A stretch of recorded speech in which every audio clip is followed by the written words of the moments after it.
we are in this series. We're actually wrapping up this series called For Better or Worse.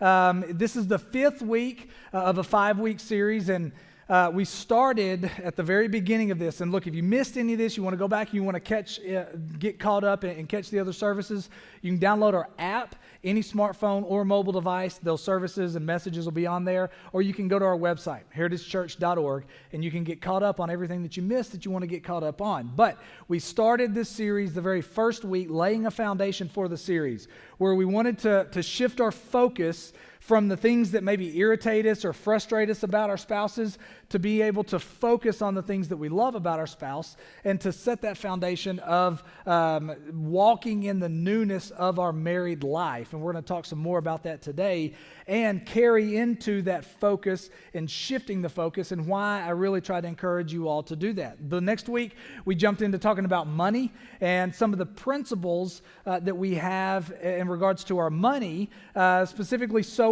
and reaping. We're going to talk about that some today as well. But then the third week of the series, we talked about sex and intimacy and some of the things that hinder it and the importance of intimacy in a marriage and a relationship.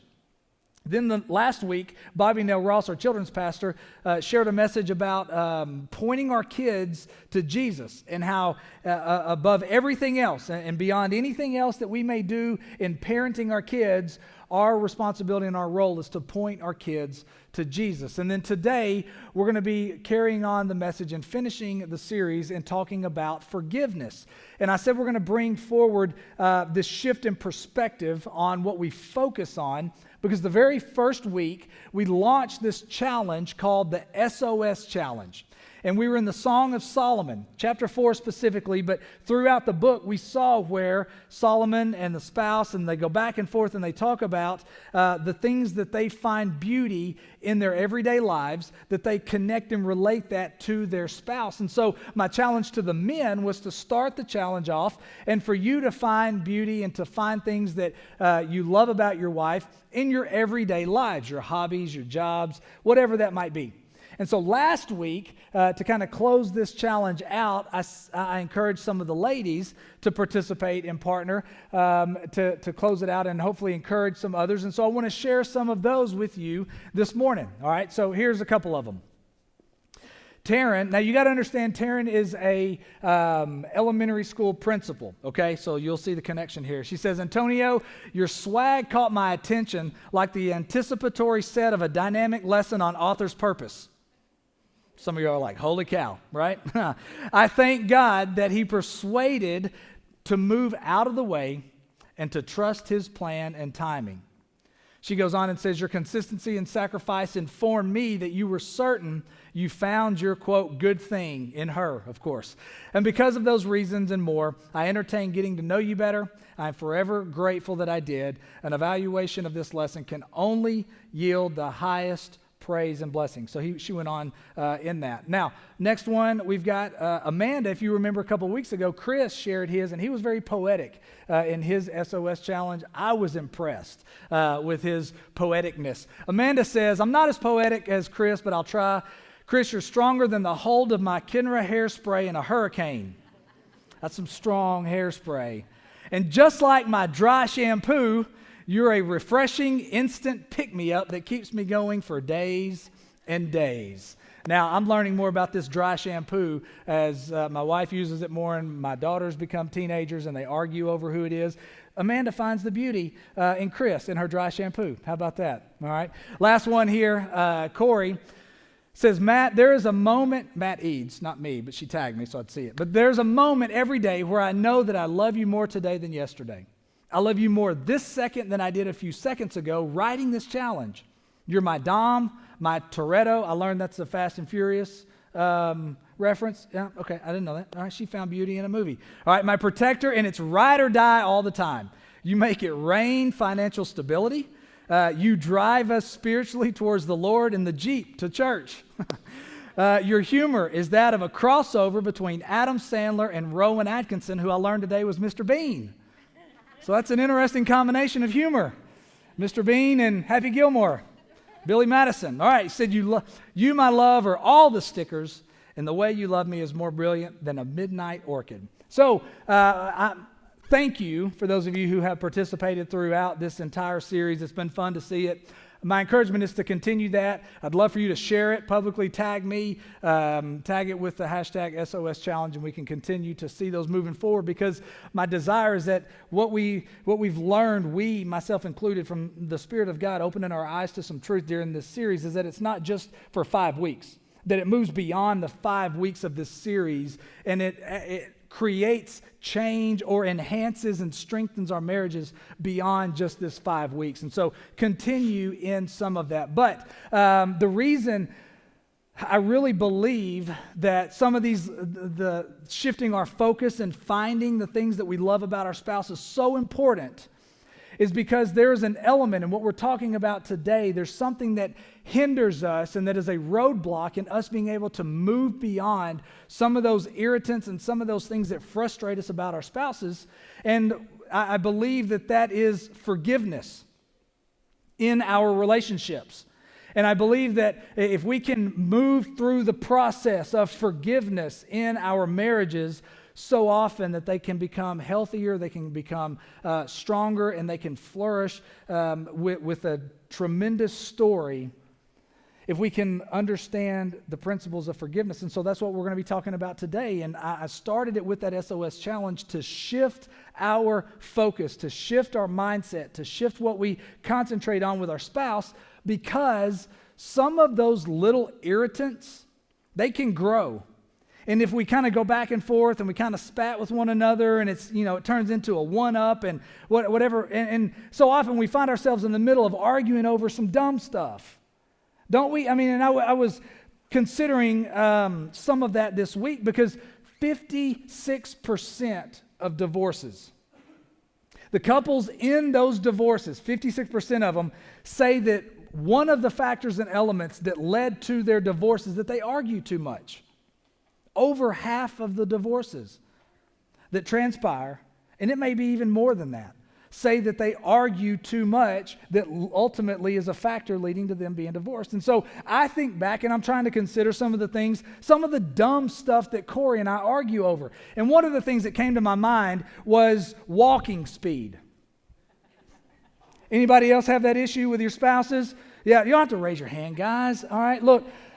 But listen, my mind, I'm always thinking forward, and I'm always trying to get from point A to point B as fast as I can, whatever it is. If I leave and we get in the car and we drive to Dallas, I'm trying to beat my personal record of how fast I've gotten there before. Okay? I don't want to stop unless I have to go to the bathroom. I want to get there quickly. If I'm walking to somewhere, if I'm walking a mile for exercise, I just want to do it as quick as I can and get it over with. If I'm walking through a store, I'm trying to we're here, we're going there, I'm trying to get there in a hurry. And every time I'm with Corey and I'm walking, she's 2 steps behind. And not like in the loving Def Leppard way that I'm here to catch you. No, she's frustrated and irritated because I'm walking out in front of her and she's like, hey, can you slow down and walk with me? And I'm like, can you speed up and walk with me? And so we get into this back and forth, that it's this little irritant that, if we're not careful, can grow into something big. And now maybe there are little things, and maybe just your personality or your relationship, you let those things just roll off your shoulder and off your back, and you don't even worry about it. But what I've seen so often is that those little irritants that we don't move past and we don't move beyond, they grow and they fester. And they become bigger issues, or they become a part of bigger issues, and before long, we've got this hurt that takes place in our relationships. And today, as we're talking about forgiveness, there's always 2 sides to forgiveness.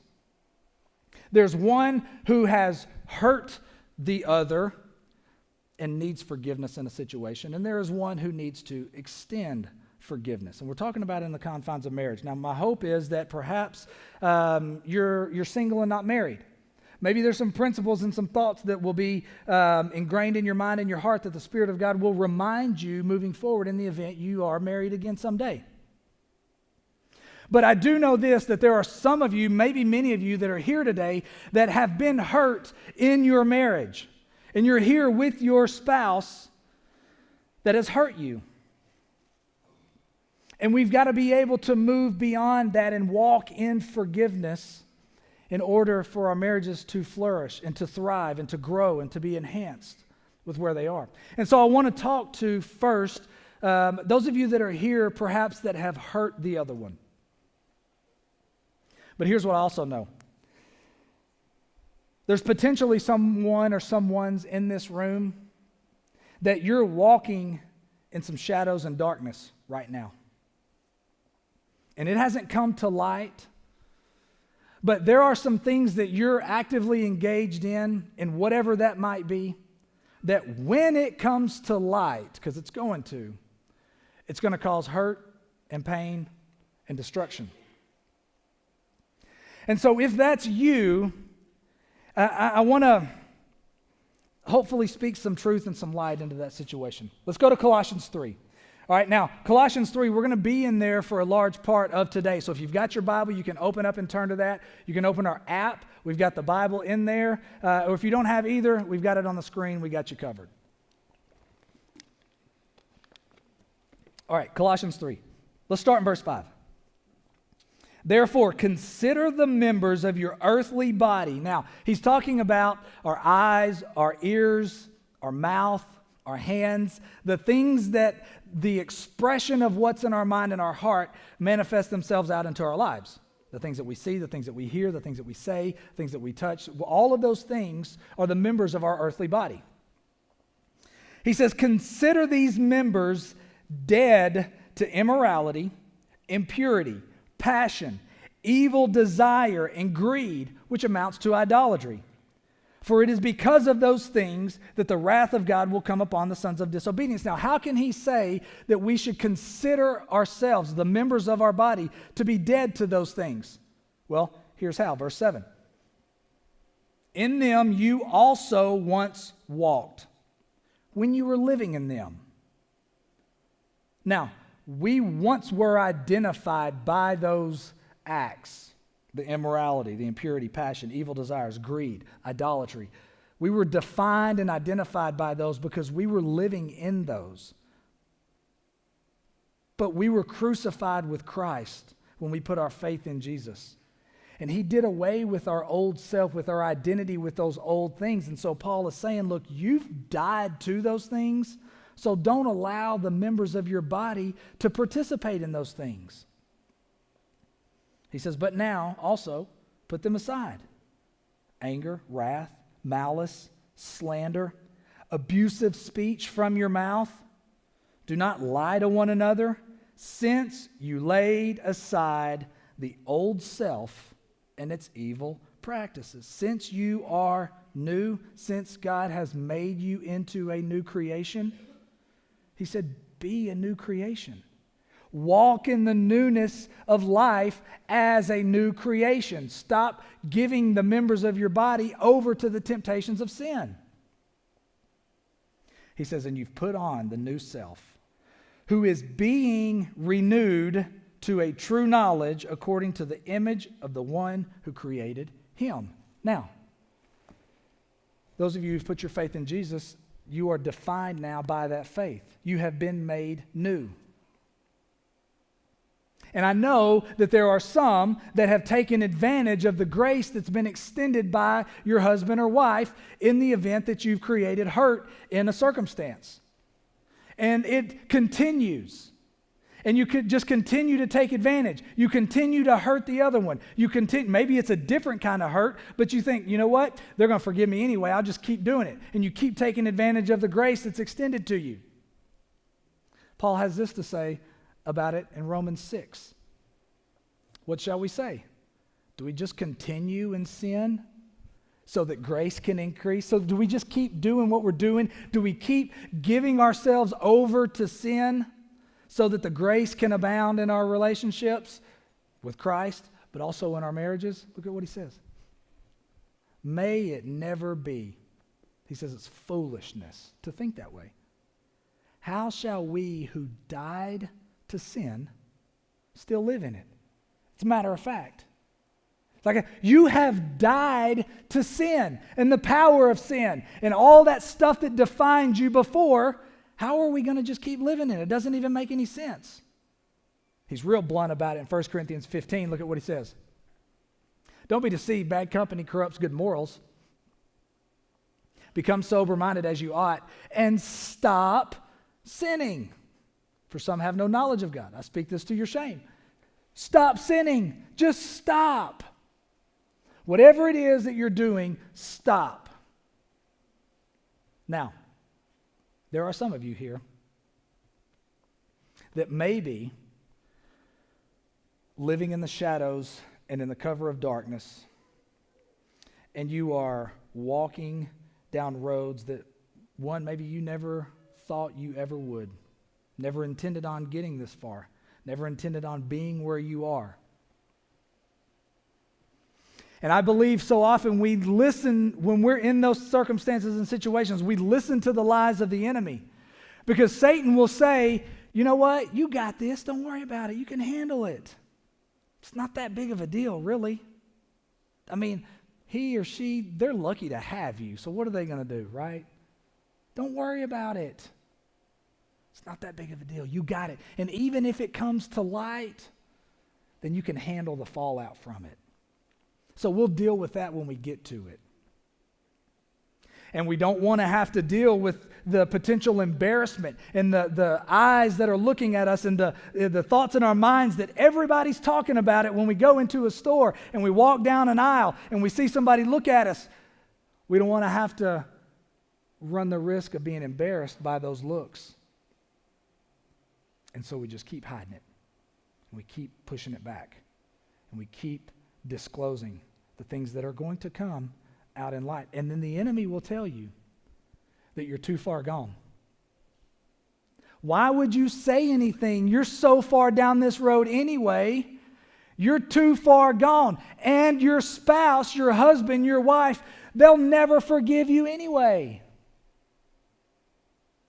So why on earth would you ever come forward with it? My encouragement to you today, if that's you, is to just try. Give it a chance, give it a shot in coming clean and having that conversation. Because this is my experience. This is what I'm going off of. Time and time again, over and over and over again. The conversations I have with spouses who are either in the middle of some very deep hurt or have just come into understanding of something that their spouse is doing. Time and time again, the person that loves you the most is most willing to walk through towards restoration and reconciliation with you. More times than not. And I know Jack Nicholson said, you can't handle the truth. I believe we can handle the truth. And I believe that we handle the truth better than we handle the fallout of the lies when it comes out. So my encouragement and my challenge to you today is, if that is you, if there is something so heavy on your mind, so heavy on your heart that you can't sleep, you can't concentrate at work, you can't concentrate in your relationship with your spouse, you can't deal with your friends, it's consuming you and you are miserable because you are walking in darkness and you are giving yourself over to the temptations of the flesh. You keep sowing into that, then you're going to reap from that. You sow into the flesh long enough, you are going to reap destruction. A universal principle that has not changed since the beginning of time. So if you think that it's not going to come out, or you think that if you keep going down this road, you'll deal with it and you can smooth it all over, that's not the case. So if that's you, my challenge is, today, this week, find a time, sit your spouse down, and let's bring it to light. And let's get it all out in the open. And let's begin the process of walking through reconciliation and restoration and forgiveness. Now, if you're the one who has been hurt, or you're the one that will be hurt, and listen, my bottom of the heart hope is that that's not the case with anybody in this room. That there's nothing that anybody in this room is hiding. That is my hope. But in the event that that is the case, and something comes out because of this, those of you who are going to receive some information that will be hurtful on some level, or those of you who have recently or even in the past been hurt, Colossians 3, I want to give this bit of encouragement to you. Starting in verse 12. As those who have been chosen of God, holy and beloved, put on a heart of compassion, of kindness, of humility, gentleness, patience, bearing with one another, forgiving each other. Whoever has a complaint against anyone, just as the Lord forgave you, so you should also. Just as the Lord forgave you, so you should forgive. Now you say, Matt, that's easier said than done. Oh, I know. Trust me, I know. It is easier said than done. You know what makes it difficult? The world around us makes it difficult.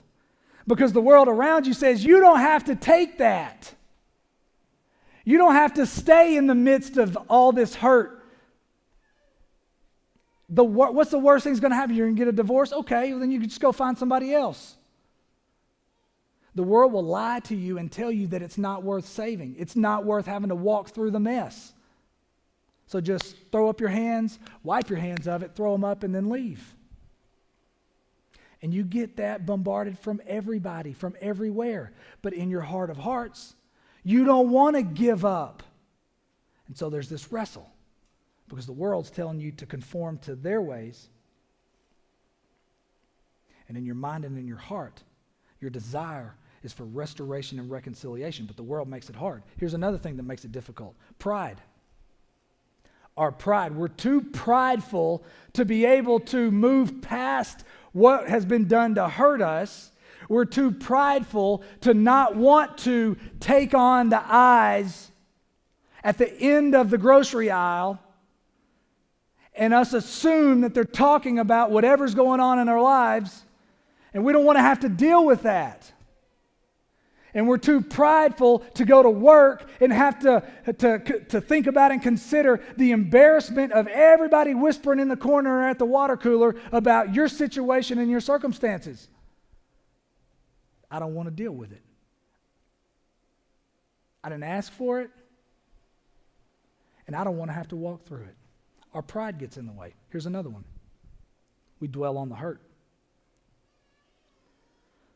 We dwell on the hurt that has been inflicted on us. Whatever level that might be, as low as it might be, or seem like to someone else, or as deep as it may feel. We dwell on it. And we will not let it go. It's not that we can't, we won't let it go. And sometimes those little irritants, we don't deal with those, and we're not able to just let them go. I'm blessed and fortunate, Corey and I, those situations, those little silly stuff, we just move on and be like, that was so dumb. I know, I'm sorry. And we can move on from it. But sometimes there are things that you won't just let it go, and it builds, and it grows, and it festers, and you dwell on it over and over and over again. And it makes it difficult to be able to move forward in forgiveness. Here's the other one I think that hinders our ability to forgive, is a misunderstanding. And this is what I mean specifically in this regard. Paul says in Colossians 3 that we are to forgive as the Lord forgave us. I don't think we fully understand the depths of God's forgiveness in our lives. Because if we can understand the fullness of God's forgiveness in our lives, then we can begin to walk in that towards our spouse. And so I've got 4 areas of God's forgiveness that I want us to consider and contemplate today. And I want to apply this into our marriages, because if we are to forgive our spouse the way that God forgave us, we've got to know in what way and at what depth did God forgive us. Now, these 4 areas, I believe it's just scratching the surface. But the first one I want to talk about is that it's not a feeling. God didn't send his son Jesus to this earth to die for you because he felt like it. From the beginning, before the foundation of the earth, God's plan, his redemptive plan to bring reconciliation to you, was to send his son Jesus on this earth to die for you and to be raised again so that you could be identified with that and walk in the newness of life. It wasn't contingent on how he felt day by day. He didn't look down and one day there's all kind of debauchery going on. He's like, you know what? These people are nuts. I'm not sending Jesus down there. I don't feel like it today. He made a decision and he executed the plan. Same has to be the case in your circumstance. You have to choose to give forgiveness, to extend forgiveness, to forgive the one who has hurt you in a circumstance. You have to make an unemotional decision that's not based off of a feeling. Because here's what's going to happen. Today, you go home and you say, you know what? Spirit of God really spoke to me and weighed heavy on my heart. I am making a decision to forgive you. You know what's going to happen this week? Tomorrow, maybe tonight, tomorrow, Tuesday, Wednesday, Thursday, Friday, one day this week, something's going to happen and you're not going to feel like it. You're not going to feel like honoring that forgiveness. You're going to want to take it back. There's no takebacks. No takebacks in God's economy of forgiveness, and there can't be any takebacks based off of your forgiveness because it can't be based on a feeling. It has to be settled on a fact that you have made a choice to forgive the other one. Next one. No expectations. When God sent Jesus to this earth, he sent him with no expectations that everybody would come into a relationship with him through Jesus. He offered forgiveness to us in the midst of knowing that everybody wouldn't accept his son. And he sent Jesus anyway. And he offered that forgiveness to us that was not contingent on whether or not we cleaned up our act after we professed our faith in Christ.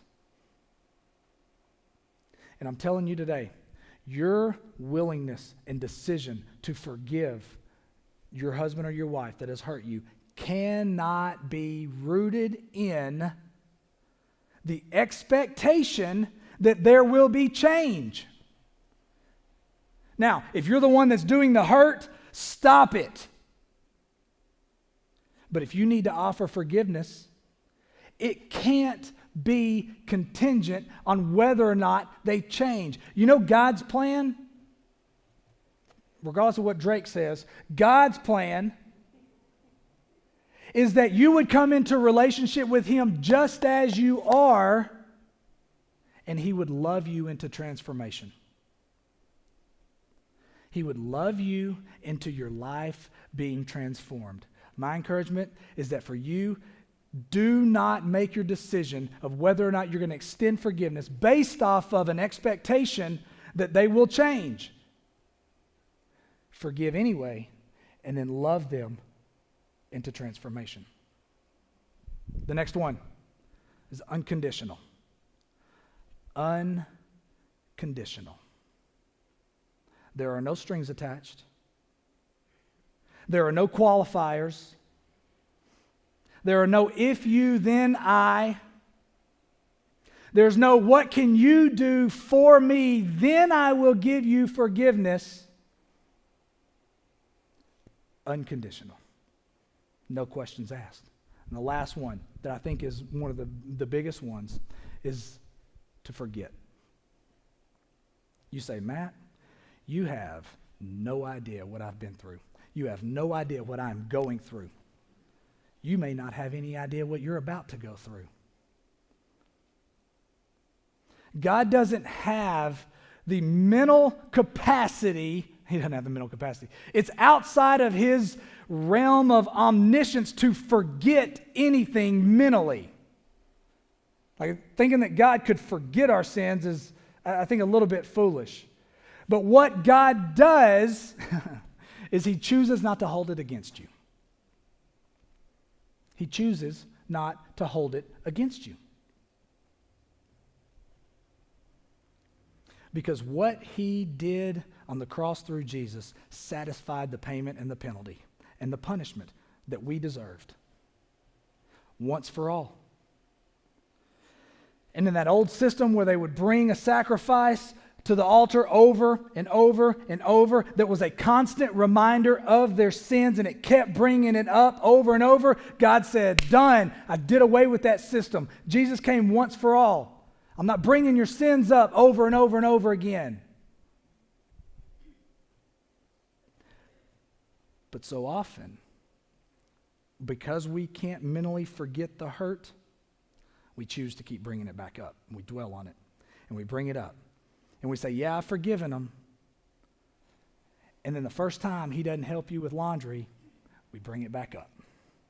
Or the first time she doesn't have dinner waiting on you when you get home, you bring it back up. And if you have chosen to forgive your husband or your wife, you are relinquishing the right to bring it back up. You cannot use it against them moving forward. Because dwelling on it and thinking about it and considering it is the opposite of how God sees you when you sin and when you create circumstances in your life that bring destruction, when you give in to the temptation of sin. Colossians 3, verse 3. Look at what he says. For you have died, and your life is hidden with Christ in God. You've died. Your old self is gone and done away with. Your life is now hidden with Christ in God. What does that mean? What does that mean? What does God see when you allow sin to reign in your body? What does God see when you allow the members of this body to be given into temptation? When you don't set aside the deeds of your former life? What does God see? It's kind of important to know. If your life, think about this, if your life is hidden with Jesus in God, your life is hidden with Jesus in God, what does God see when he looks at you? Y'all don't know? What does he see? He sees Jesus. That's right. Because what you do doesn't change what Jesus did. And who you are doesn't change who Jesus is. And when God looks at you, because your life is hidden with Jesus in God, God sees his son Jesus. So if you're going to forgive like God's forgiven us, then when we look at our spouse, we look at our husband, we look at our wife, whatever hurt they've caused in our lives, we can't look at what they've done. We can't see them as what they have done. We have to see them as our husband or as our wife. And we have to choose to move forward.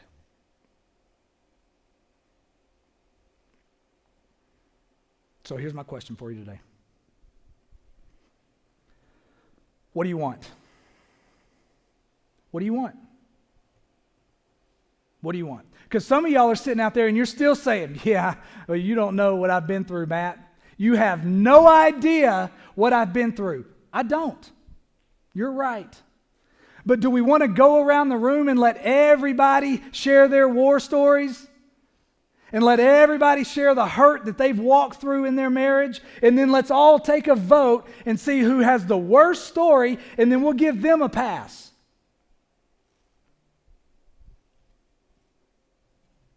But your circumstances don't change truth. It doesn't matter if you've got the worst story in here or not. Your circumstances do not change truth. So do you want to continue to wallow in your misery, to play the victim card, to be a sad story?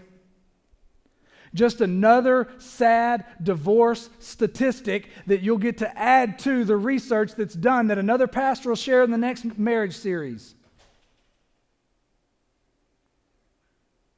I think some of you like being the victim and you want to play the victim card and you want to just settle and marinate in your victimhood.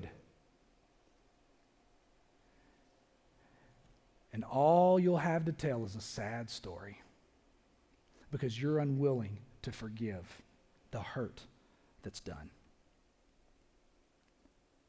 Or do you want to have a story of redemption and celebration and restoration and reconciliation of your marriage coming from what the world would say is done to coming together and growing through forgiveness, and to have a story that you get to tell of victory over what the enemy was trying to destroy in your life and in your marriage? It shouldn't be a big surprise to us if our marriage is to be a picture of the union that we have with our relationship with Christ. Then why wouldn't the enemy go to whatever depths and whatever lengths that he could to destroy it? Don't give in. Don't give in. Don't give in. If you're here today and you've got some junk you need to get out, step into the light. Step into the light. Bring it out. And let's deal with it. And if you're sitting here and you're going to get blindsided this week, I pray this isn't the case, but if you're sitting here and you're going to get blindsided this week, take a deep breath, take a step back, go to Colossians 3. Have a spirit of humility and kindness and compassion. Bear with one another and forgive. And if we need to come alongside you in whatever way that looks like, we'll do whatever we can. But my encouragement is, whatever situation you find yourself in, set aside the old self, set aside the old deeds, set aside the old ways of doing things and walk in the newness of life in your marriage together. Let me pray for us.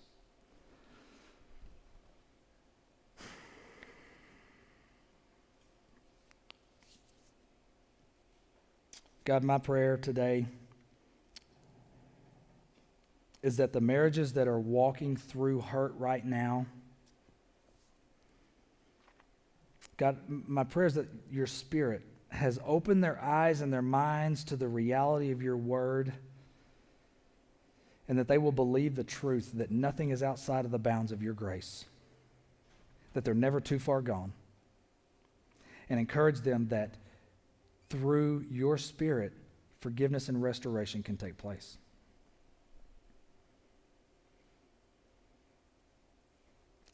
God, I pray for those who may be hiding some things that they're scared to death about coming to light. God, it's going to come to light at some point.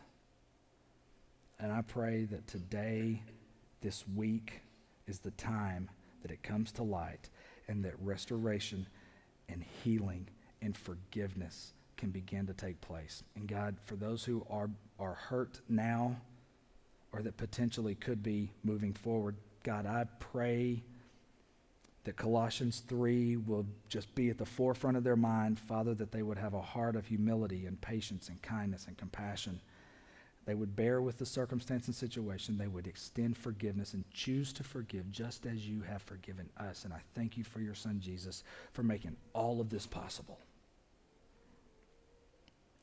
We thank you and we praise you and we love you. And it's in your name we pray. Amen.